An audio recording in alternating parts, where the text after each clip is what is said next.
Olá pessoal, sejam bem-vindos, sejam bem-vindas ao Cinematório Café, podcast do site Cinematório. Eu sou Renato Silveira. Oi gente, eu sou Kel Gomes. E neste episódio nós vamos falar sobre a 57ª edição do Festival de Brasília do Cinema Brasileiro. Eu estive lá na capital federal para acompanhar pela primeira vez este que é o mais tradicional festival de cinema realizado no nosso país. A convite do festival, eu pude acompanhar todas as sessões da mostra competitiva, conhecer como é este festival tão importante para o nosso cinema e que tem essa tradição, né, de sempre trazer filmes com uma temática política. Afinal de contas, ele é situado na capital onde acontecem as principais decisões governamentais que levam as nossas vidas adiante, não é, Kel Gomes? Brasília, essa cidade árida que você que tem problemas de sinusite... Não mais. Tô curado. Mas... Então, essa é a primeira fama, pergunta, né? Então, né? Como é o clima de Brasília? Pois porque a fama do clima de Brasília antecede qualquer outra coisa. Sempre dizem que a umidade é muito seca, né? Tipo, e aí todo mundo que tem algum tipo de problema relacionado ao sistema respiratório fica um pouco preocupado com isso. Eu sempre me preocupo, assim, nunca estive lá, gostaria de conhecer, mas eu penso que vou precisar de muito soro, porque todo mundo fala disso. Mesmo que eu já tenha feito a minha cirurgia de desvio de septo e tenha melhorado bastante todos os meus sintomas. Aliás, recomendo. Pois é. Aqui eu já digo logo de cara que foi uma surpresa, né, em relação ao clima, porque não estava tão seco quanto eu imaginava. Eu diria, inclusive, que aqui em Belo Horizonte estava mais seco quando eu saí e mais quente quando eu retornei do que o período que eu fiquei lá em Brasília. Uma cidade que eu não conhecia também, né? Não conhecia o festival e não conhecia a cidade. Então foi uma oportunidade de fazer essas duas coisas, né? Fazer essas descobertas. Então... foi isso, um clima que não estava... As pessoas que moram lá me disseram que lá esse é um período que chove bastante, mas não choveu tanto quanto se esperava. Teve dias de chuva mais pesada, mas nada que atrapalhou, né, a gente a curtir o festival e tudo. Então, é isso. Estamos também vivendo tempos de mudanças climáticas, né? Então, aqueles períodos em que a gente espera que vai acontecer alguma coisa... vai fazer frio, vai fazer calor, vai chover ou não vai, nem sempre está de acordo, né, ultimamente. E isso lá em Brasília se mostrou verdadeiro, assim como aqui na nossa cidade e outros locais do país, né? Mas, Kel, a ideia aqui do nosso podcast é fazer mesmo esse bate-papo sobre o festival, principalmente para a gente poder trazer para as pessoas que nunca foram a Brasília, ao Festival de Brasília, uma visão, né, a minha experiência nesse festival, contar como é que foi e, se possível, né, a gente espera incentivar os nossos ouvintes a acompanharem o festival nas próximas edições, até porque o Festival de Brasília, ele está com uma organização que vai ser a mesma durante os próximos 2 anos, né? Foi feita lá uma licitação e tudo, então a mesma equipe que organizou este ano vai organizar em 2025 e 2026. Festival que tem direção geral da Sara Rocha e a direção artística do Eduardo Valente. E aí a curadoria é compartilhada, né? Tem comissões de seleção para as mostras competitivas de curtas e de longas. Curioso que foram exibidos 79 filmes, né? E aí meu toque me diz, por que não incluir mais um para arredondar e ficarmos com 80? Fica no quase 80. Pois é, isso é coisa de quem tem toque, tá? Bate o olho no número e fala, caramba, só faltava um para chegar em 80, mas enfim, são muitos filmes, né? Uma programação extensa, riquíssima. Inclusive de vários filmes que eu tô muito curiosa para ver. E aí a gente quer saber, Renato, como que é essa programação, como que ela é distribuída, sabe? Quais são as mostras, né? Onde que os filmes são exibidos? Pois é, eu vou comentar alguns dos filmes que eu assisti lá no festival, principalmente os que foram premiados, e eles estão nas mostras competitivas, né? A competitiva nacional de longas e a competitiva nacional de curtas. São as mostras que encerram as noites durante o festival. A programação ela começa bem cedo. Ela acontece com debates já na parte da manhã.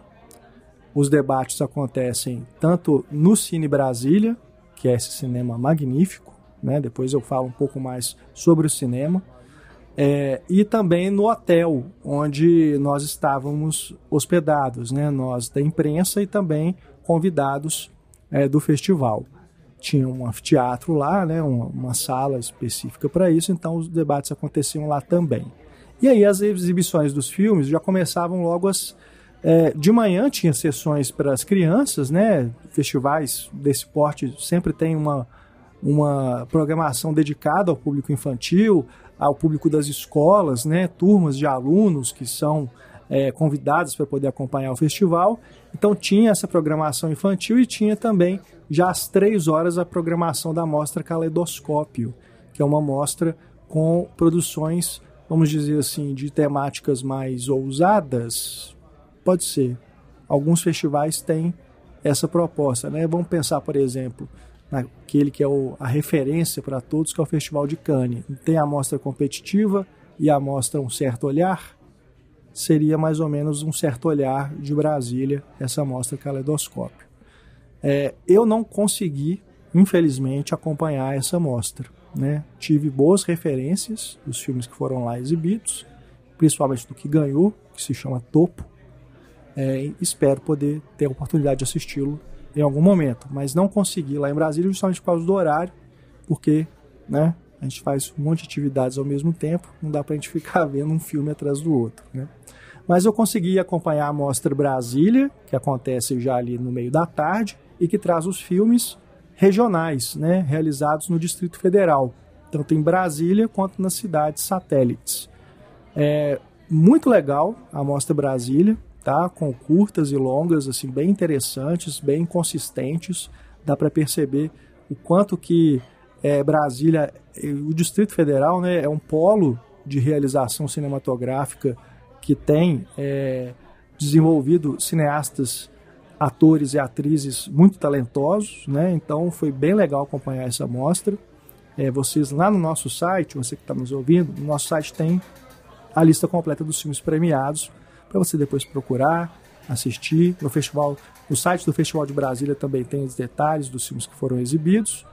E então chegamos à mostra competitiva, né, a nacional e a de curtas, que acontece no final da noite. Alguns dias antes dessa mostra final, né, que encerrava os dias da programação, tinha uma outra mostra paralela, que é a Mostra Festival dos Festivais, que teve uma seleção, se eu não me engano, de 4 longas que foram premiados em festivais que aconteceram ao longo do ano de 2024, por exemplo, Gramado, né? E também filmes que se destacaram internacionalmente, como, por exemplo, Apocalipse nos Trópicos, da Petra Costa, né? Que foi exibido no Festival de Veneza, já passou por alguns outros festivais aqui no Brasil e também esteve lá em Brasília, né? Ainda inédito no circuito comercial. Então, foram filmes em pré-estreia, né? Que foram exibidos tanto no Cine Brasília quanto na Sala 2, que foi erguida só para o festival.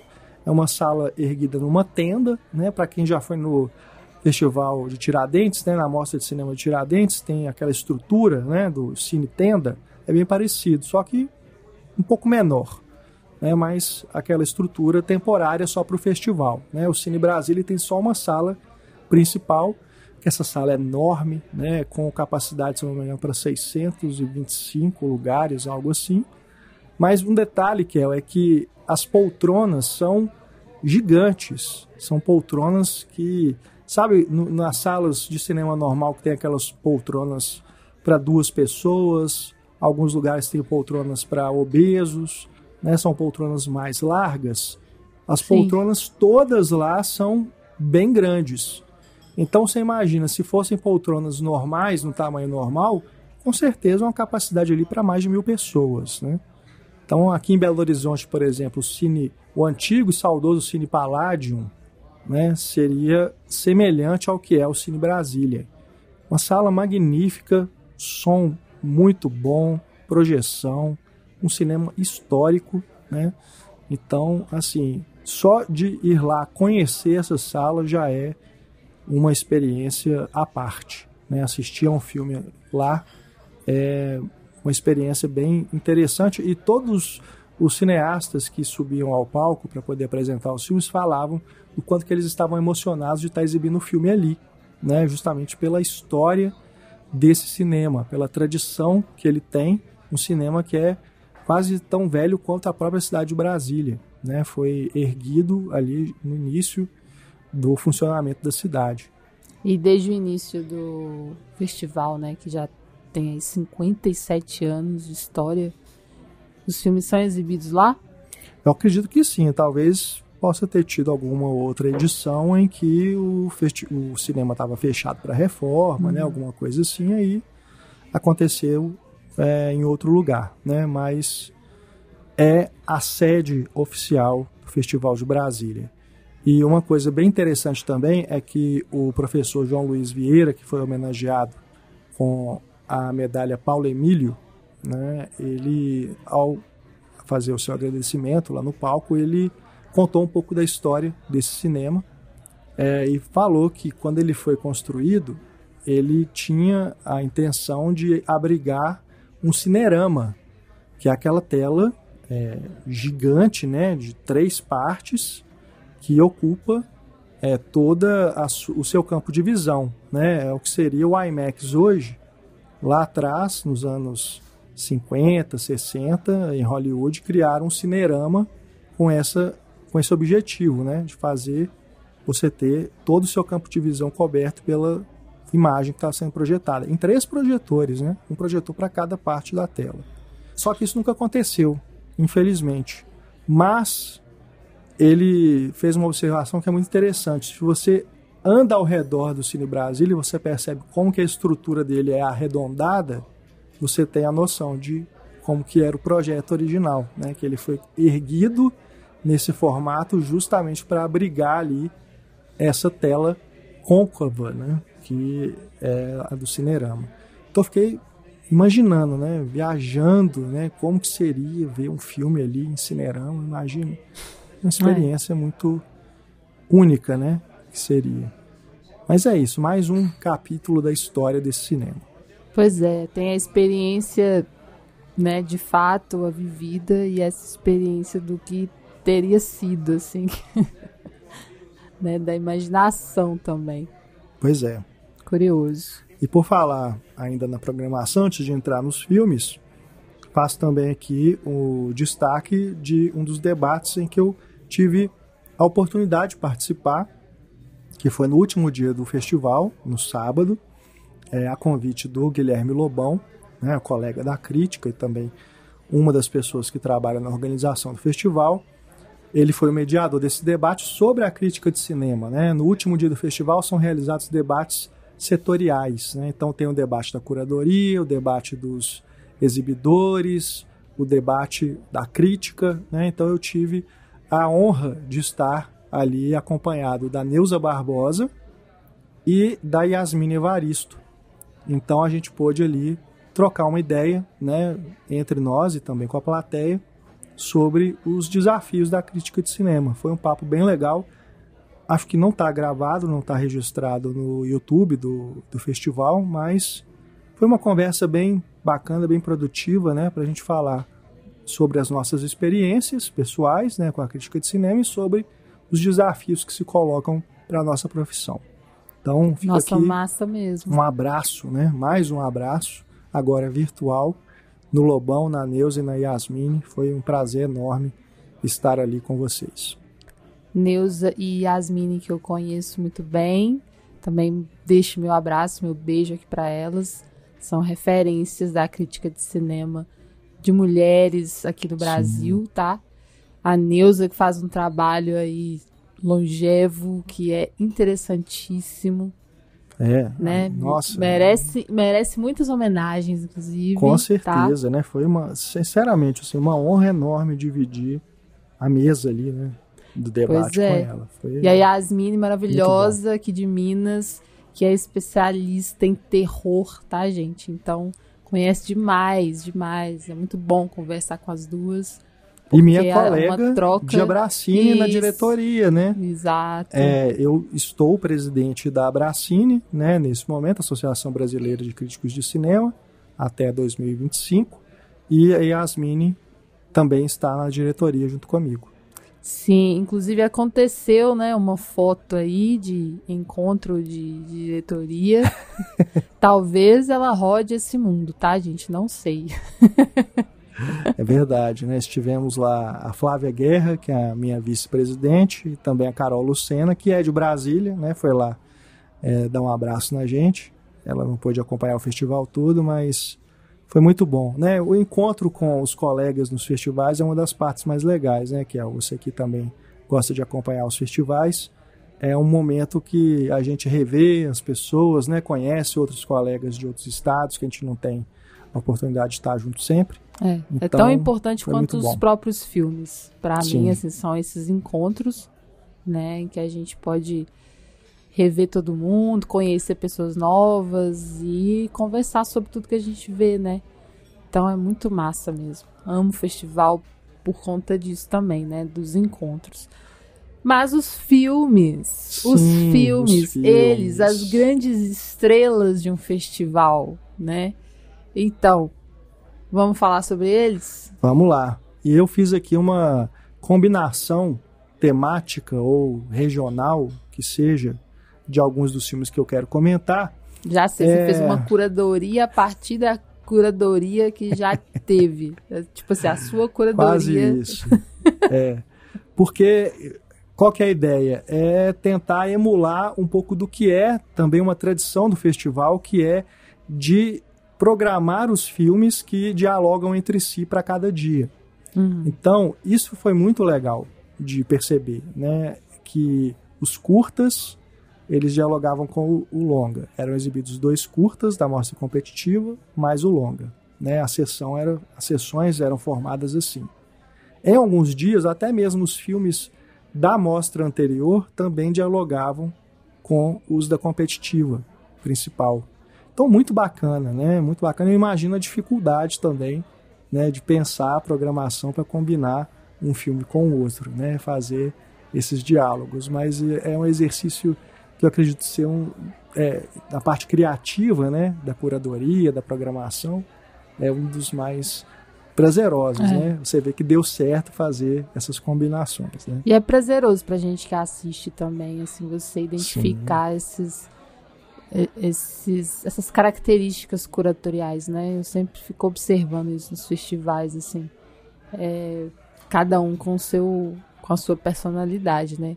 Agora eu fiquei imaginando que se eu tivesse a oportunidade de fazer um dia assim, talvez eu esculhambasse tudo e fizesse as coisas assim, brigarem muito só pra ver o que a galera ia achar. Tipo, nossa, mas esse curta não tem nada a ver com esse longa, que essa louca colocou isso aqui. Quebrando expectativas. Ia quebrar a expectativa pra ver se a galera ia fugir ou ia achar interessante. Mas, então, as combinações que eu fiz aqui não são as combinações do festival, tá? Só deixando claro. É uma combinação que eu fiz aqui para organizar melhor a minha fala. Eu aposto que você vai começar por filmes mineiros. É claro, né, gente? Eu vou puxar a sardinha para o nosso lado, né? Porque, afinal de contas, nos últimos anos, o cinema mineiro tem sido um destaque no Festival de Brasília. A gente teve 3 anos consecutivos em que o filme vencedor da Mostra Competitiva Nacional, o longa, foi mineiro, né? Então a gente teve Arábia, Temporada, A Cidade Onde Envelheço, 3 anos seguidos, né? E agora a gente quase chegou lá de novo, né? Porque o longa Sussuarana, dirigido pela Clarissa Campolina e o Sérgio Borges, foi o segundo filme mais premiado do Festival de Brasília de 2024. Ele ganhou 5 troféus. Melhor atriz para a Sinara Telles, melhor ator coadjuvante para o Carlos Francisco, melhor fotografia, assinada pelo Ivo Lopes Araújo, melhor edição de som, feita pelo Pablo Lamar, e melhor montagem, assinada pelo Luiz Preti.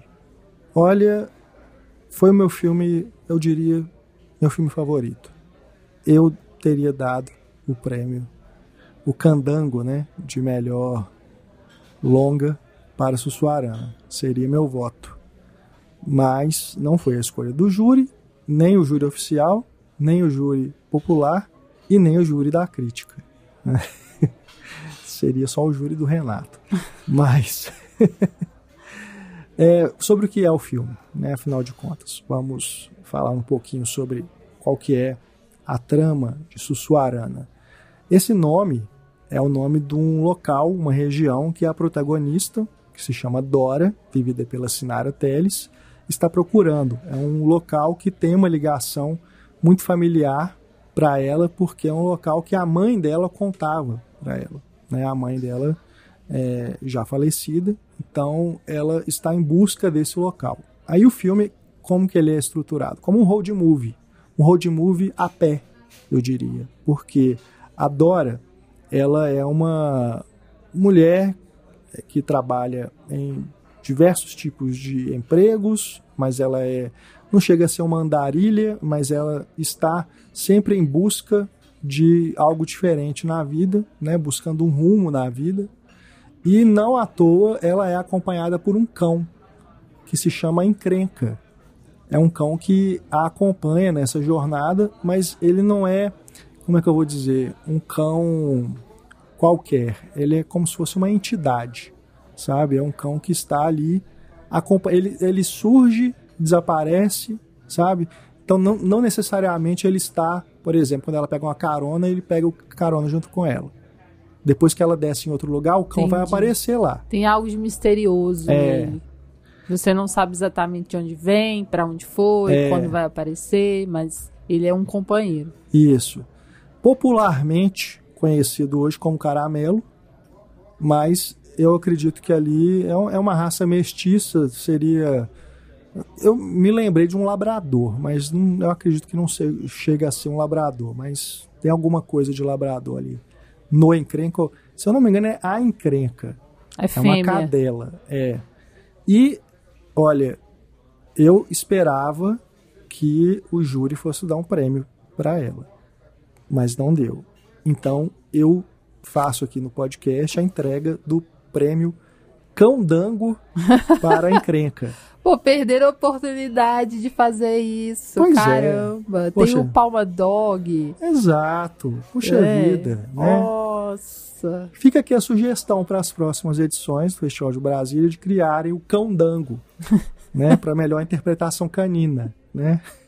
Fica aqui o prêmio virtual para a Encrenca, então.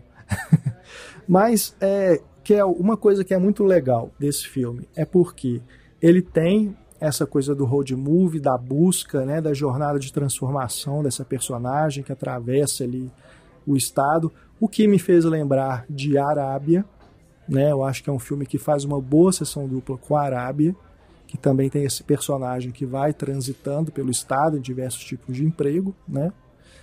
E uma coisa que é mais interessante de pensar é a relação que o filme tem com essas tragédias da mineração no nosso estado. Então a leitura que eu faço é que a Dora, ela é uma representação de pessoas do nosso estado, da população mineira que perderam seus territórios e não tem mais aquele local de referência, né? Então você pensa, quem morava lá em Bento Rodrigues, né, perto de Mariana, aqui em Brumadinho, né, onde as barragens estouraram e tudo foi devastado, e mesmo os locais onde as barragens não estouraram, mas devido ao nível de emergência, tiveram que ser retiradas das suas casas, né, devido ao risco de uma tragédia acontecer de novo. Isso acontece constantemente, talvez não chegue a nível nacional a repercussão dessas notícias, mas eu que faço o jornalismo diário, né, lá na Rádio Confidência, eu acompanho isso e é constante esse tipo de notícia, né, de moradores que têm que ser retirados de áreas próximas a barragens devido a risco de rompimento.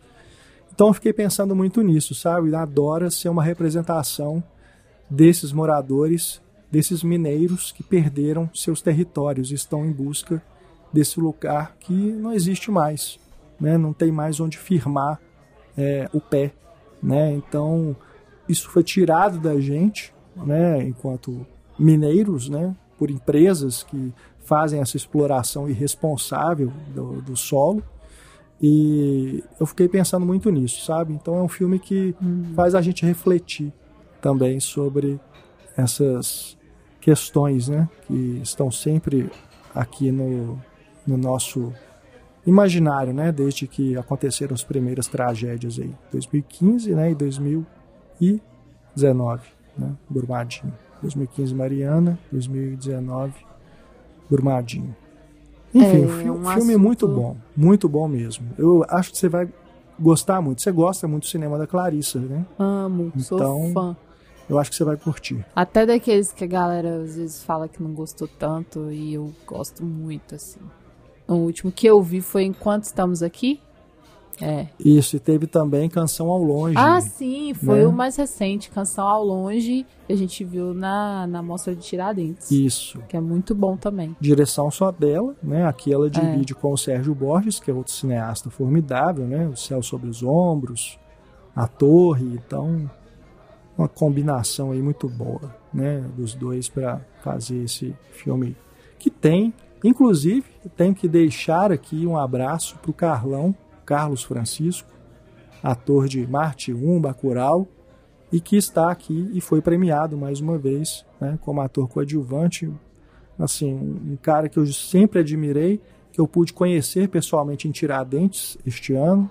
Ele esteve lá com o Estranho Caminho, né? Fiz uma entrevista com ele, a equipe do filme, está inclusive aí no nosso site, no Cinematório. Tem a entrevista, o podcast, vocês podem ouvir. Encontrei com ele de novo aqui no Festival de Brasília, né? A gente foi muito rápido assim, mas a gente bateu um papo e mais uma atuação formidável, né? Desde o início, aliás, quando a gente viu o filme na primeira exibição lá em Brasília, já estava muito nítido assim que a Sinara Telles, atriz que também esteve em Marte 1, esteve também em Arábia, esteve em outros filmes aí, temporada, enfim. E o Carlos Francisco eram fortes candidatos a prêmios de atuação, né? E concretizou-se. Muito merecidos os prêmios, né? Todos os 5 prêmios que o filme ganhou, né? E tomara aí que Sussuarana chegue aos cinemas em breve, aí ao longo de 2025, para todo mundo poder ver. Sim, sim. A Sinara, que além de atriz, assim, é uma grande referência para a cultura aqui de Minas. Inclusive, ela é uma das professoras de um dos projetos culturais no qual eu trabalho, assim. E é muito, sabe, eu achei muito chique isso. Ela ganhar prêmio lá em Brasília e, ao mesmo tempo, tá, né, sendo professora de um dos projetos. O projeto chama Projeta Cultura.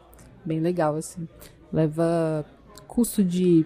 Na verdade, oficinas, né, de elaboração de projetos culturais para várias cidades de Minas, assim. Então, e ela tem domínio desse assunto, sabe? É muito massa. Então, parabéns pra Sinara. Tô doida pra ver o filme, porque, né, tem esse elenco muito bom, excelente, além de ser dirigido pela Clarissa, ao lado do Sérgio Borges. E só por isso também já me faz, né, criar aquela anteninha que você diz, esse eu tenho que ver. E tem doguinho. Ah, isso aí eu não ia comentar, não, sabe? Mas sim, faz parte da minha listinha de por que tenho que ver um filme? Dogs. Então é isso. Juntou um combo muito bom, né? Bom, seguindo aqui com a nossa sessão mineira, né? Eu falo agora de Yoga Tak, Meu Pai Kaiowá, dirigido coletivamente pela Sueli Machacali, Isael Machacali, Roberto Romero e Luísa Lana. Agora nós vamos para sua terra, né, que é o Vale do Mucuri. Pois é, os Machacali, gente, tem essa coisa com o cinema que é muito massa. E é isso, assim, lá da minha terra, lá, Malacachita, eu sou suspeita pra falar, né? Mas eu acho que na terrinha lá tem alguma coisa com cinema que é ancestral, né? E aí eles estão com uma filmografia já, né? Que merece ser vista, merece ser estudada, já deve estar sendo estudada, que é bem interessante, assim, como que eles, né, se apropriaram das câmeras e estão trazendo pra gente a cultura indígena, né? Especialmente a cultura indígena Machacali, que é mineira do interior, assim. Muito massa. E como que é esse novo filme deles? Porque sempre tem um tema específico, né? Um tipo de ritual ou um tipo de paisagem também que eles estão buscando. Enfim, acho bem interessante como eles exploram a natureza. Pois é, como o próprio título diz, Meu Pai Kaiowá, o filme gira em torno da busca da Sueli Machacali pelo pai dela, Luiz Kaiowá, de quem ela foi separada durante a ditadura militar no Brasil. Então, o filme ele traz esse tema, né, bastante difícil, né, inclusive curioso, porque estamos no ano de Ainda Estou Aqui, que também fala sobre a busca por um pai que desapareceu na ditadura, né? No caso aqui houve essa separação, mas o pai dela não desapareceu. Ela simplesmente viveu separada dele e parte em busca desse reencontro. E aí esse reencontro se dá por meio de videocartas, que eu achei bem legal. Ela filma a família, né? O filme, a primeira cena do filme é ela apresentando a família dela num registro que será enviado para o pai. Então, e exibido, né, lá onde ele mora, né, para ele conhecer cada pessoa que faz parte ali da família dela. Então é como se ela estivesse fazendo esse retrato de família, e ao longo do filme a gente vê como que a Sueli e o Isael, junto com o Roberto Romero e a Luísa Lana, fazem o uso do cinema como essa ferramenta de registro e memória. Né? Se a gente pensar nos indígenas enquanto um povo que teve grande parte da sua memória apagada, destruída, né, ao longo da nossa história do país, principalmente durante esse período da ditadura militar, né? Então é muito importante a forma como o cinema está sendo utilizado aqui, não só aqui, mas também já nos filmes anteriores dos Machacali, né? As Mulheres Espírito, Essa Terra é Nossa, né? São filmes que trazem a discussão sobre o território, né, a reivindicação do território que foi tomado dos indígenas, né, mas também essa função do cinema enquanto memória, né, e registro, de fazer ali o registro dos costumes, das danças, dos rituais, das brincadeiras, né, casos que eles contam, né. Então é muito interessante perceber como que isso está sendo construído nessa filmografia, como você disse, dos Machacali. O filme ganhou o prêmio de melhor direção, né, o que foi bem interessante, né, uma direção compartilhada, né, receber esse prêmio, e um prêmio, sem dúvida nenhuma, muito importante, né, que fica também marcado aí na história desses diretores. Inclusive, os Machacalis também já foram premiados em Tiradentes, né? Sim. Então, é um cinema que, além de interessante, né, disruptivo, diferente, sabe, tem esse olhar diferente, é um cinema super premiado já. Então, sim, é massa, assim, como que tá chegando aos lugares e chegando bem, assim, chegando com destaque, sabe? Então, se você aí que tá nos ouvindo ainda não viu, na primeira oportunidade que você tiver, veja para conhecer, né? E é isso, assim, essa outra visão, né? A visão de quem realmente vive essa cultura, de quem realmente vive essa luta, né? Que é uma luta histórica também. E eu acho muito mágico assim, a parte dos rituais, porque são, de fato, do cotidiano deles, assim, né? De todo o povo lá. E aí você se sente realmente como alguém que está participando, assim, né? Sim. Como alguém que é convidado a participar, sabe? Isso é bem de um cinema específico deles mesmo, assim, essa coisa de te convidar a participar de algo que é muito próprio da cultura machacali. Bom, e temos mais um filme mineiro lá, né? Um curta-metragem, O Mãe do Ouro. Exatamente, para fechar aqui nossa sessão mineira, O Mãe do Ouro, dirigido pelo Mike Hander, que fez outros 2 curtas antes que eu gosto muito também, que são o Ingrid e Lupin. Os 2 também premiados em festivais. E Mãe do Ouro ganhou 2 prêmios no Festival de Brasília de 2024. Melhor atriz para a Carla Andréa Ribeiro e melhor fotografia assinada pela Fernanda de Sena. É um filme que tem, assim como nos outros curtas do Mike, esse registro poético sobre a situação que está sendo retratada, né? Aqui no caso, um filme que fala sobre feminicídio e que é baseado em uma história pessoal da família do diretor, né? Ele tinha uma tia que teve uma morte repentina, o filme é dedicado a ela, né? E a história de Mãe do Ouro gira em torno de uma mulher que tenta entender a morte da irmã, né? Então tem essa abordagem que é poética, é reflexiva e vai tratando desse tema da violência contra a mulher, né? E também fala sobre a questão da ancestralidade, né? A construção da identidade cultural aqui do estado também, enfim, tem uma gama aí de temas que são trabalhados pelo Mike nesse filme que é muito bonito, que tem como destaque, sim, né, e merecidamente premiada aí a Carla Andréa Ribeiro, a grande atriz, né, que teve aí com esse papel principal no Mãe do Ouro. E, enfim, é um filme que eu acredito que irá ainda reverberar, né, circular bastante. Merece demais os prêmios que já ganhou. A produção é da Ponta de Anzol Filmes, que é uma produtora aqui de Minas que tem feito um trabalho muito legal, né, principalmente nas cidades da região metropolitana, né. Mãe do Ouro foi filmado em BH, mas também em Betim.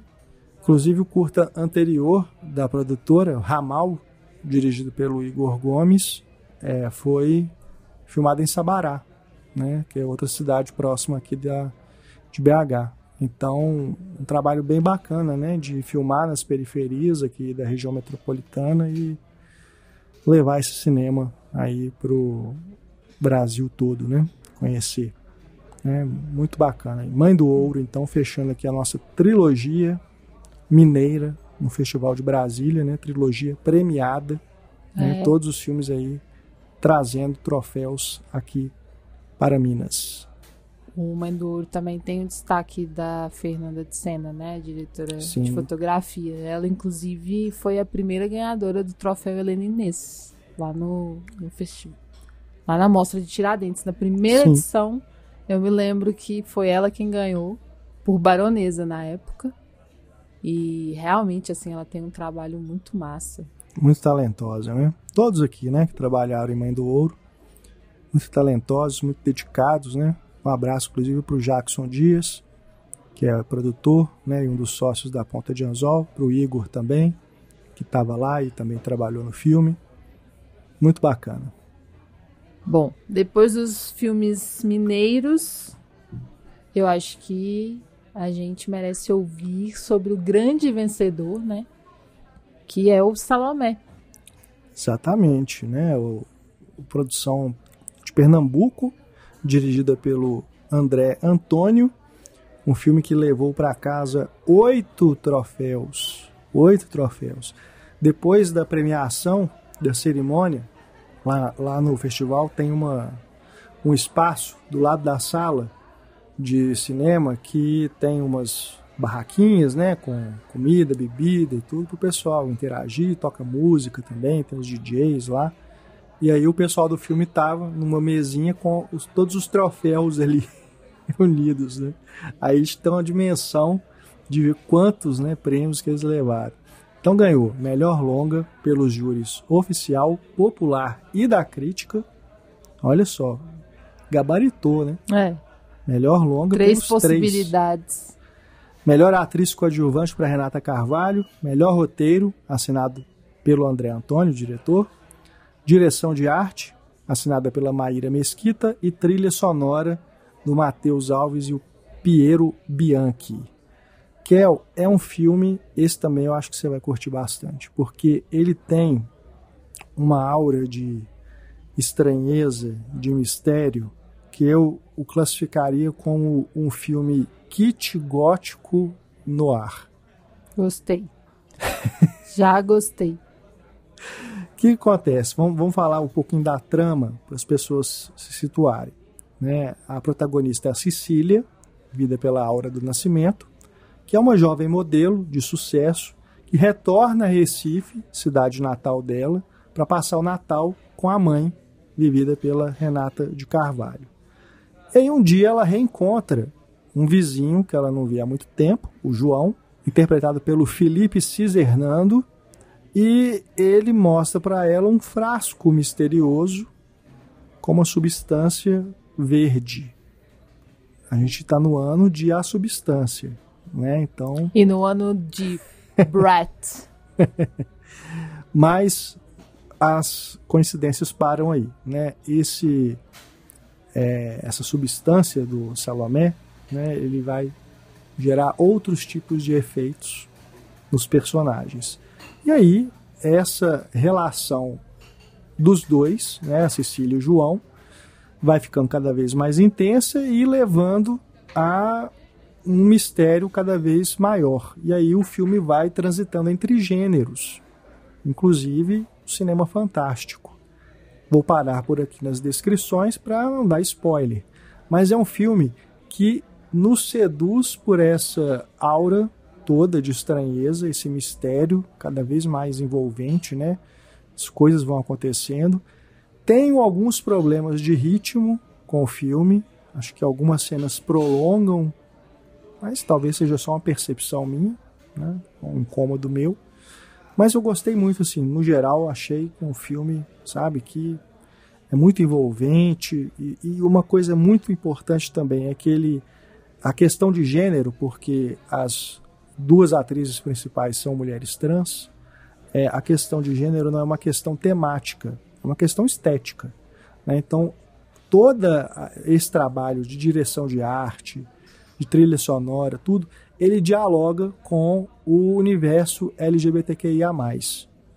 Mas em nenhum momento do filme o tema, né, da transexualidade ele vai ser colocado na fala de alguém, sabe? Não vai ser um filme que vai levantar bandeira nesse sentido, sabe? Ele se assume, claro, mas essa questão está na estética do filme. Então acho isso muito legal e muito importante, né? Porque as situações ali já estão dadas, né? Você tem uma atriz trans vivendo uma mulher trans que é mãe, né, de uma garota que é trans também, né? E em nenhum momento isso é colocado, né? Assim, na fala, no diálogo, né? Você percebe, mas é isso. As situações estão dadas, elas são assumidas e afirmadas, né? Acho que isso é muito importante. Isso, né? É muito importante para a naturalidade. Exatamente. De parar, das pessoas pararem de achar estranho, né, a presença de corpos trans. Então é um gesto político forte do filme. Isso, exatamente. Então Salomé, acredito que vai ter aí ainda uma carreira muito interessante, né? Não só em outros festivais, mas também no circuito comercial, já tem distribuição, então em breve chega aí às salas, todo mundo vai poder ver. Filme realmente assim, muito forte, muito potente, e que eu acredito que vai ainda ter aí uma carreira bem sucedida, né? Ganhar mais prêmios ainda. Agora eu fiquei viajando aqui, né? Porque tem essa questão, assim, de ele ter uma certa estranheza. Então ele lida frontalmente com estranheza e tenta esse gesto de naturalizar Sim. o corpo que é visto como estranho. Eu Exato. não vi o filme, mas só pelo que você tá me apresentando, eu já tô, isso. sabe, imaginando aqui essa força dele. Então, realmente... Você conseguiu sintetizar. Assim, eu espero que eu tenha passado também aí para as pessoas, né, um pouco do que foi essa experiência de ver o filme. Não, mas quero só mesmo muito estando ver. diante dele para você ter uma noção mais exata, né? Tem trailer já, então dá para você ver umas imagens, ter uma ideia do que eu estou falando, né? Mas é diante do filme mesmo, diante da imagem que você vai ter essa recepção mais próxima, né? E ter as suas reações também ao filme. Já tem algum tipo de previsão de estreia ou não, né? Porque acabou de passar, né? No Festival de Brasília. Mas eu acredito que não deve demorar, não. Ele já tem distribuição com se não me engano, a Vitrine, né? Então, então não em demora. breve, ao longo aí de 2025, ele estreia com certeza. Né? Mas... E aí a gente tem mais um filme que fala sobre a transexualidade, né? Mas aqui já aí numa temática mesmo, né? Da narrativa, da personagem principal, que é o filme Kabuki, do Thiago Minamisawa, que ganhou os prêmios de melhor filme do Júri da Crítica, né? O prêmio de melhor curta, o prêmio Canal Brasil de curtas e melhor trilha sonora, assinada pelo Ruben Pfeffer e o Gustavo Kurlat, dois compositores excelentes que têm feito um trabalho muito legal no cinema brasileiro. Eles fizeram a trilha, por exemplo, de Tito e os Pássaros, animação, né? Então é uma dupla que tem feito um trabalho de trilha sonora muito interessante. E esse curta, que é uma animação em stop motion, muito bonita, muito, muito bonita. Assim, o visual dela, a animação em si, né? É tudo muito bonito. E fala sobre esse tema tão importante, né? Também da identidade das pessoas que estão, principalmente essas que estão buscando ainda se encontrar, né, dentro dessa questão de gênero e também de fazer a transição, né? Então eu acredito que é um filme que deve bater muito forte com quem vive isso, né? Tem isso na sua vivência, né? Que convive com essas dores, reflexões, dúvidas, né? Então eu acho que é um filme que traz aí questões muito bonitas e de uma maneira visualmente deslumbrante. Então é um filme que também fica aí como dica para vocês colocarem no radar, né, para conhecer. E tem esse nome, né, Kabuki, porque tem aí toda uma referência também à cultura asiática, né, à cultura japonesa. Então Kabuki Máscara. Kabuki Máscara, né? Então vale a pena, viu? Vale a pena muito também aí ficar de olho no Kabuki, para ver assim que ele estiver disponível, estiver passando aí num festival na sua cidade, né? Ganhou o prêmio Canal Brasil de curtas, então vai passar no Canal Brasil, né? Então vale a pena ficar de olho. E todos esses diretores e diretoras aqui que a gente está comentando são jovens, né? Relativamente jovens.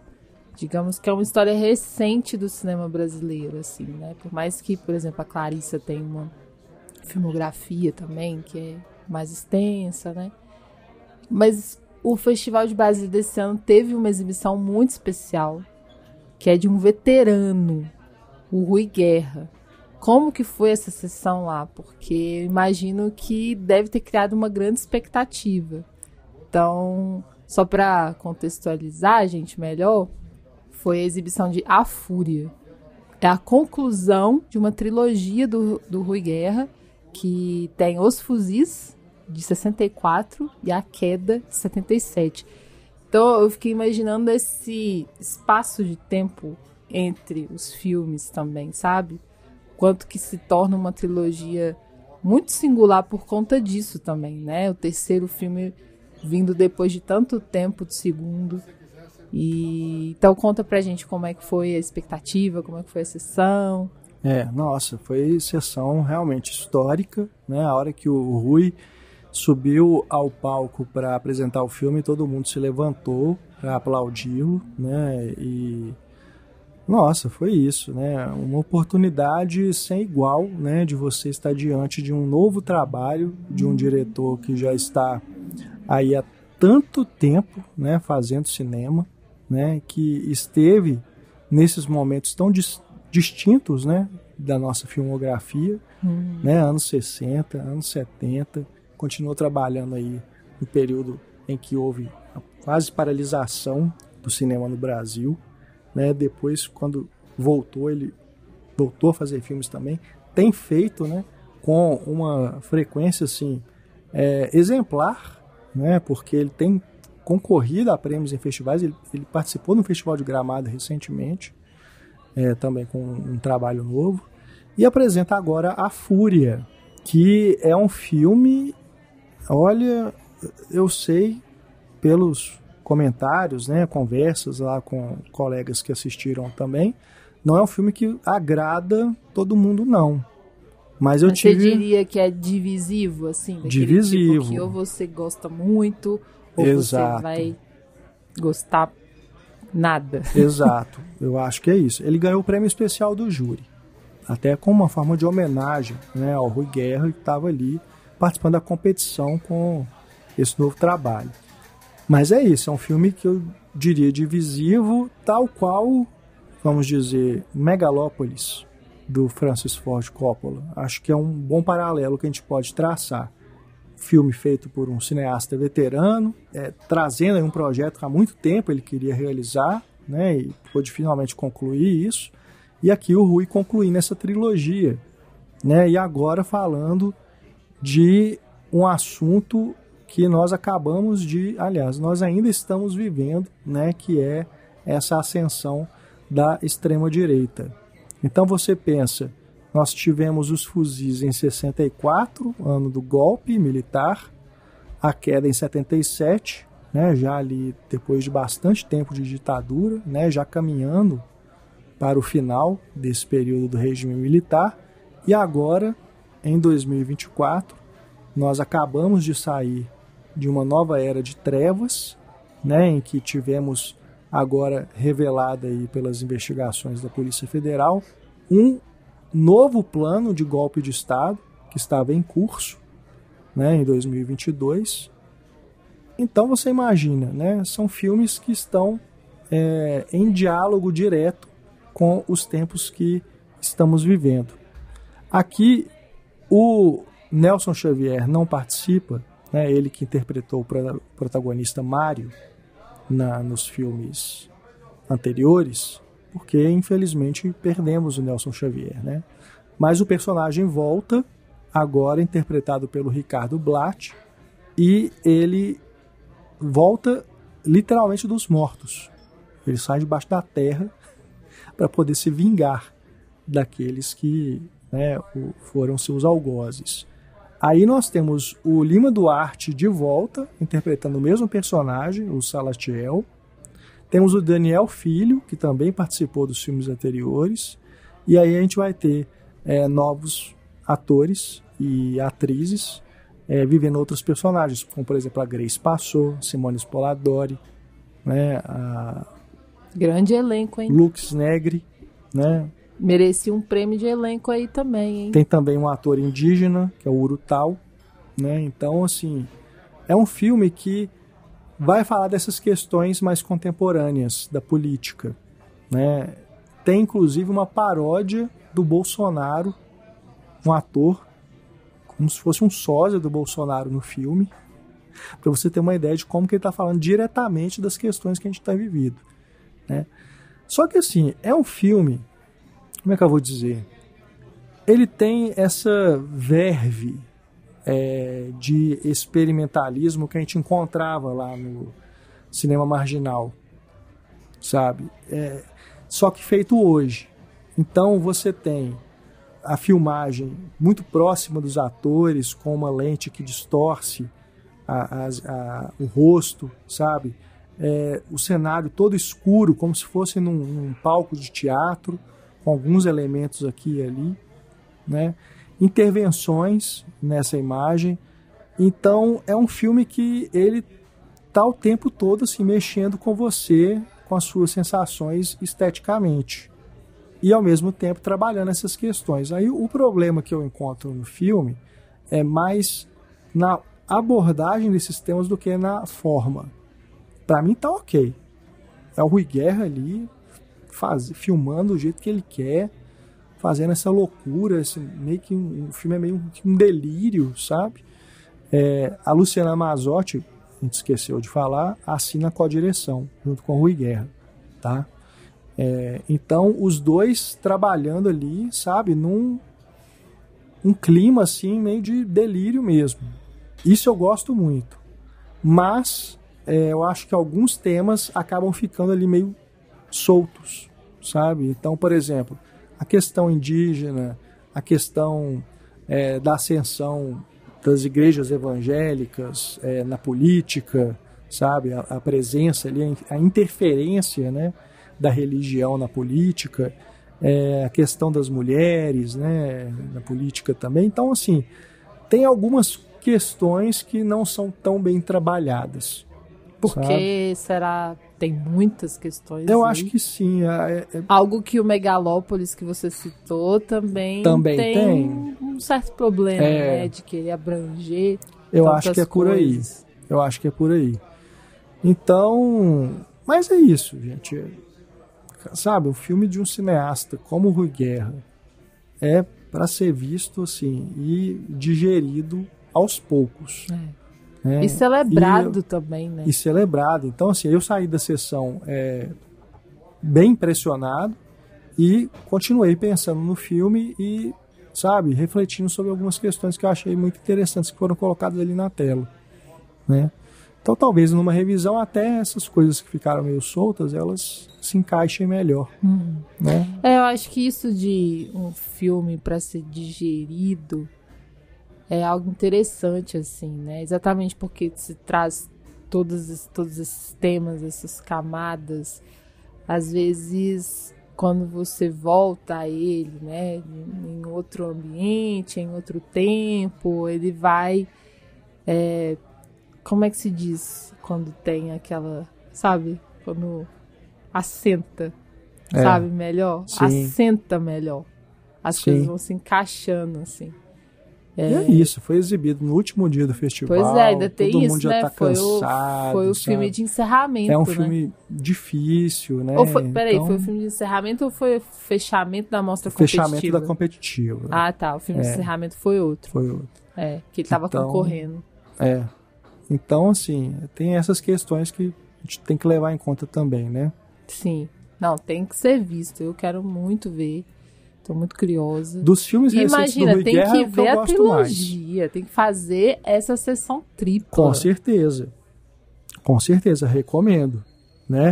Revisitar ou ver pela primeira vez, o que seja. Pois é, não, porque assim, a gente tem esse costume cinéfilo também de exaltar muito as trilogias, né? E na maioria das vezes são trilogias estrangeiras. Então, gente, a gente tá aqui com uma trilogia... Sim. Histórica, né? Massa histórica do cinema brasileiro aqui. Então a gente tem que dar moral. Com certeza. E aí fazemos o link com outro filme que trata desse assunto recente da história do país, que é Apocalipse nos Trópicos, da Petra Costa. Esse foi exibido fora de competição. Está dentro daquela mostra que eu falei, Festival dos Festivais. E a Petra foi lá apresentar o filme, né? Um filme feito em Brasília também, né? Assim como Democracia em Vertigem, filmado nos arredores ali da Praça dos Três Poderes e também dentro dos prédios históricos que temos ali, né? E que traz imagens realmente assim muito recentes, né? Se você pensar aí no 8 de janeiro de 2022, aliás, 23, né, quando houve a invasão lá pelos golpistas nos prédios dos Três Poderes, né, sede do STF, do Palácio Planalto e Congresso, essas imagens ela resgata, estão ali. Mas isso é um momento que ela coloca ali no filme para poder concluir a tese, vamos dizer assim, que ela está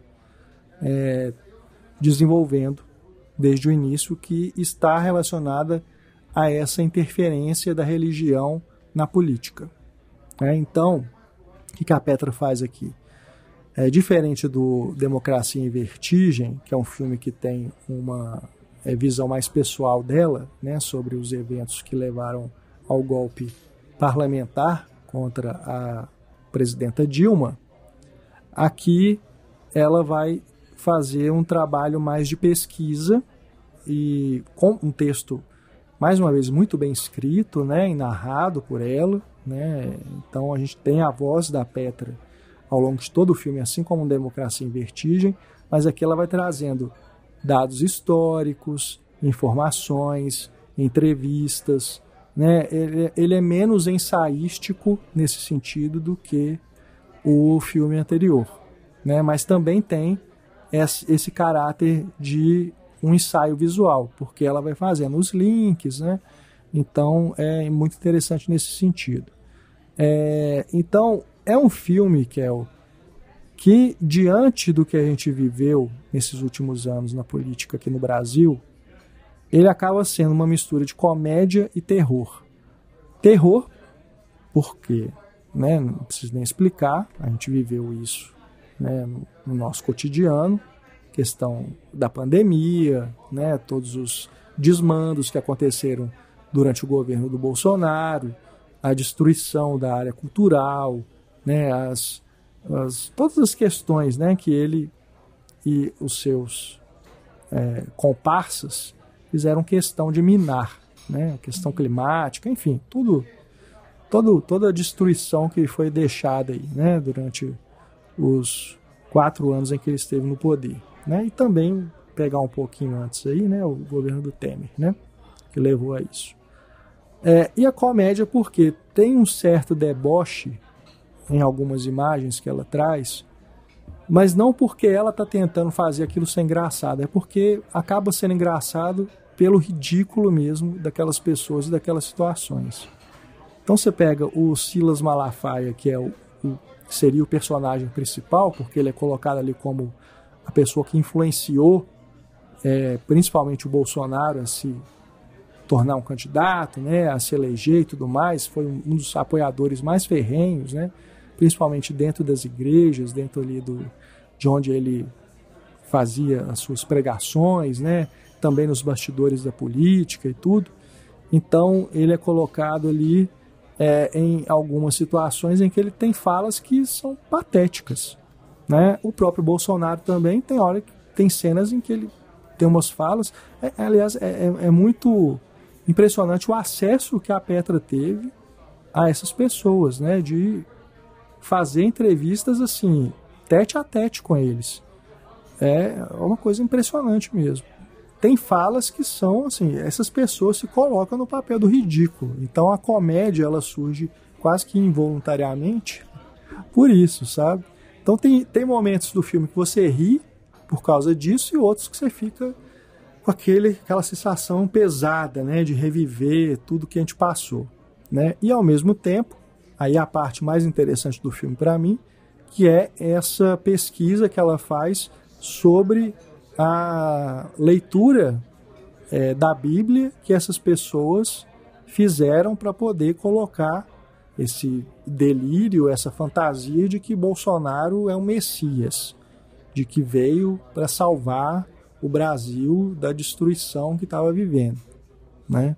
Então, ela traz aí uma leitura do livro do Apocalipse, da Bíblia, para mostrar como que houve aí uma distorção de interpretação aí por parte dessas lideranças religiosas que interferiram na política do país para poder fazer essa balbúrdia toda aí que nos levou a esses anos aí de trevas, né? Então, o que é legal é que o filme não critica a religião em si, ele critica a forma como a religião é usada para distorcer interpretações, né, que se faz Os textos que são sagrados. Dos textos sagrados, para poder colocar em prática um projeto de poder.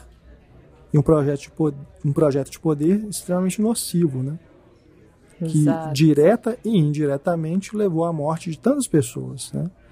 Não só durante a pandemia, né? Pessoas que foram vitimadas e por N outras questões de violência, né? Um filme muito difícil de ver, não é fácil, né? Justamente porque a gente passa por tudo aí de novo, né? Mas muito importante porque traz essa pesquisa dela aí sobre a questão da teocracia, né?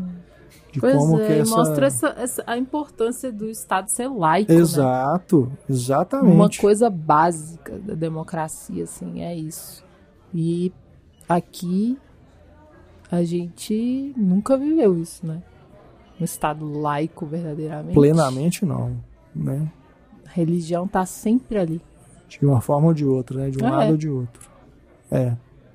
Filme muito importante, né? Também vai chegar em breve aos cinemas, né? Vai ter distribuição e todo mundo vai poder ver. Então já fica aí uma boa recomendação para vocês colocarem na lista, na watchlist, né? Se já não estiver, né?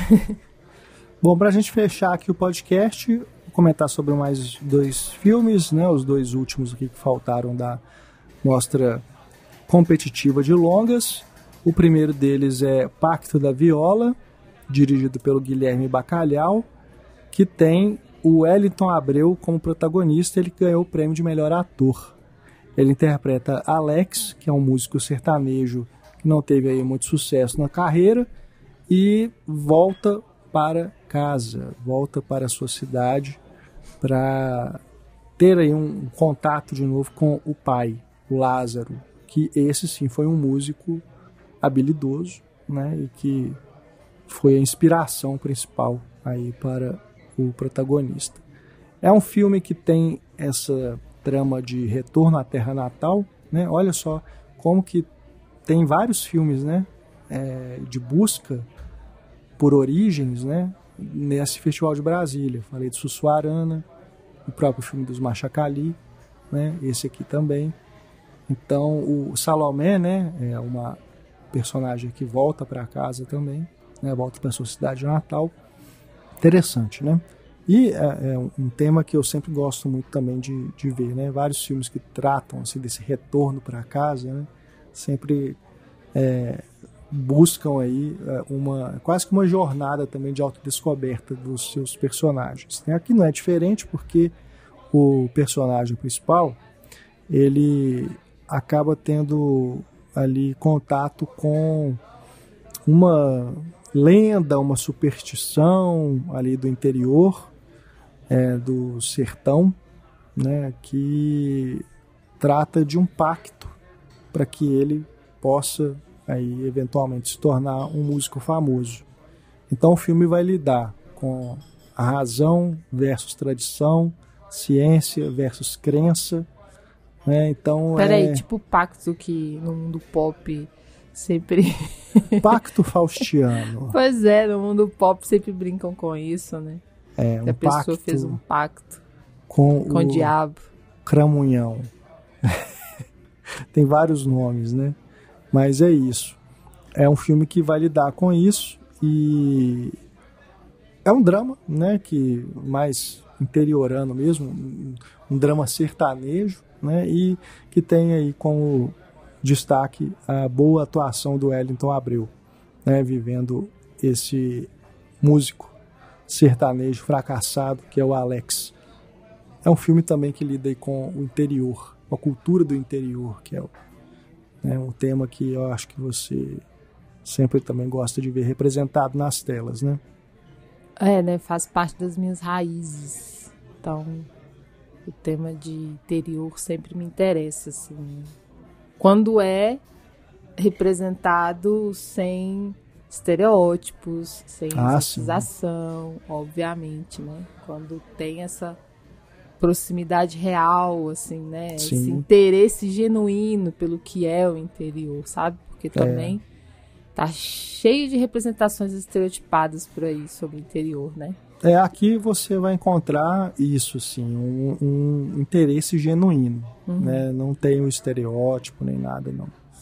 É um filme que agrada bastante nesse sentido também. Mas, porque também tem aqueles que exploram, né? Tipo, o sofrimento do interior, sabe? Aquela coisa assim. Não chega a ser isso aqui, não. É uma coisa mais de exaltar essas tradições, né? Essas questões das crenças, né? Que tem muito, né? No interior, né? Não só aqui de Minas, mas de outros estados também. Então, ele lança esse olhar de interesse, né? E não de um olhar exploratório, vamos dizer assim. Né? Viola é muito importante. Meu pai ama viola. Moda de viola. O tipo de música que ele gosta muito, assim. E por fim, o único filme que não foi premiado na mostra competitiva, ao meu ver, injustamente, porque é um filme muito bom, um dos que eu mais gostei também, que é Enquanto o Céu Não Me Espera, dirigido pela Cristine Garcia, filmado no Amazonas, né, e que tem o Irandir Santos como protagonista.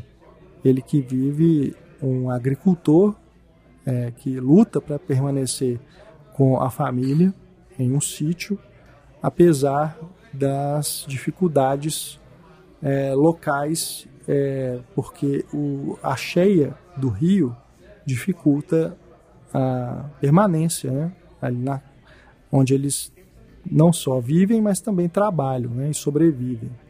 Então é um filme que fala sobre essa família pobre, que vive de pesca, né? Tem o Irandir vivendo esse pai carinhoso, mas conservador, e que tem ali uma relação conflituosa com a família, porque ele parece que vive num estado de negação de que a situação ali está insustentável, né? A água está subindo, está invadindo a casa, não tem mais como conseguir comida, como conseguir o sustento, mas ele insiste, ele não quer sair dali, até que isso chega num ponto, né, que não tem mais retorno, né? Um filme que tem imagens muito interessantes, né, principalmente ali imagens mais, vamos dizer assim, metafóricas, né, alegóricas, né? Tem uma, por exemplo, em que o Irandir está no rio, ele se envolve em umas plantas, parecem algas, mas eu não sei se exatamente é essa espécie, né, de planta. Mas ele fica envolto ali, sabe? Então é uma imagem bem representativa disso tudo que ele está vivendo. E a questão também da água subindo, que é muito impressionante, você pensar como que isso foi filmado, né? Eles estão nessa locação, nessa mesma casa, a água subindo, né? Então eu fico imaginando como que isso foi realizado, né? Um desafio logístico, né? Um desafio de produção, né? Então é um filme bem interessante também pela forma como ele trabalha com essa questão do cenário. E também vai lidar com a questão climática, né? Que a gente também é uma pauta recorrente, né? Para você ver como que os filmes que passam lá em Brasília, todos têm de alguma forma um tema que diz respeito, né, a questões da política, né? Questões que são muito importantes, né, para a gente discutir enquanto sociedade, e que é muito importante que os governantes do nosso país também estejam atentos a elas, né, e que isso seja sempre debatido, né? Então a questão climática aqui ela é muito importante também, né, porque a gente está lidando, apesar de ser um fenômeno que ali na região amazônica ali é mais recorrente, tem se intensificado devido às enchentes, né, às chuvas fora de época, né? Então é uma questão também a ser levada em conta. E tem o Irandir numa grande atuação, né? Irandir é um dos grandes nomes, né, do nosso corpo artístico brasileiro. Ele sempre, até quando faz um coadjuvante, né, um personagem pequeno assim, ele se destaca. Para você ver, o Irandir era um forte candidato ao prêmio de melhor ator, mas que ficou com o Wellington Abreu, né, do Pacto da Viola.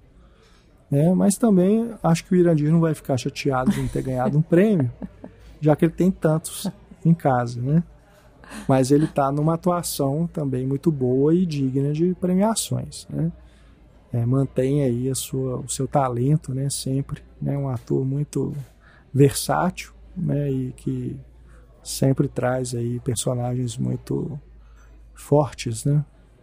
Sempre que ele, principalmente quando ele vive protagonistas, né? Atuações sempre muito intensas. E a Cristine Garcia também, uma ótima diretora, que vale a pena a gente botar no radar e acompanhar a carreira dela. Com certeza.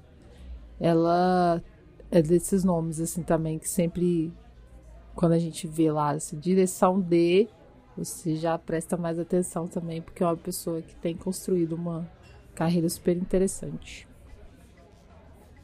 Kel, é isso. Né? Assim, eu fiz recortes, né? Obviamente. Gostei aqui dos no recortes, podcast. gostei. Eu fiquei super interessada em todos os filmes, né? Inclusive, já imaginando pra caramba, assim, sobre alguns deles, tipo Salomé. Mas e o que mais que você destaca, assim, fora os filmes? Sabe, que você achou algo que seja específico do Festival de Brasília, sabe? Algo que tenha só lá. É realmente a experiência de estar ali no Cine Brasília, né, de ter essa programação que tem filmes dialogando um com o outro. O ambiente é muito bom, né, de você estar ali conversando sobre esses filmes depois. E é isso, assim, é um festival esses festivais intensos, né, de você passar uma semana lá imerso nessas produções que são todas muito bem, muito interessantes, né? Eu acho que, não sei se eu dei sorte assim, de ir num ano em que não teve nenhum filme que eu diria assim, nossa, que filme ruim que eu vi hoje, sabe? Alguns irregulares, né? Mas foi assim, uma experiência produtiva, né? De acompanhar um festival com títulos, vocês devem ter percebido aqui nos meus comentários, né? Nenhum filme que eu faço nenhuma crítica, assim, nossa, esse aqui não vale a pena. Todos valem a pena, né? Você colocar no radar, anotar e assistir quando tiver oportunidade, né? Então, assim, fico muito feliz, né? E agradeço mais uma vez a oportunidade que o festival deu da gente ter ido lá, né? Pelo Cinematório, fazer essa cobertura, acompanhar, conhecer o festival e desejo aí vida longa a essa organização que fez esse trabalho muito, muito bom em 2024 e que mais pessoas possam ir ao festival, mais pessoas viajem para Brasília para poder acompanhar aí nas próximas edições e quem é da cidade também prestigie, né, esse evento tão importante e também os filmes locais, né, conhecer o cinema que é feito na própria cidade, na própria região, né, onde se vive. Muito bom. Eu quero. Iremos. Eu né? quero. Vamos nos planejar aí para que você também possa ir, a gente possa, assim como em Tiradentes, né, e Ouro Preto, outros festivais que a gente acompanhou juntos, a gente possa ir também, né? Sim. Bom, você que nos ouviu, esperamos que você tenha gostado, né, tenha se interessado aí pelo Festival de Brasília e pelos filmes que eu selecionei aqui para comentar. Confira lá no nosso site a lista completa de premiados. Visite também o site do Festival de Brasília para conhecer mais detalhes sobre cada produção. Beijo, gente. Até a próxima. Um grande abraço, pessoal. Até mais. Tchau.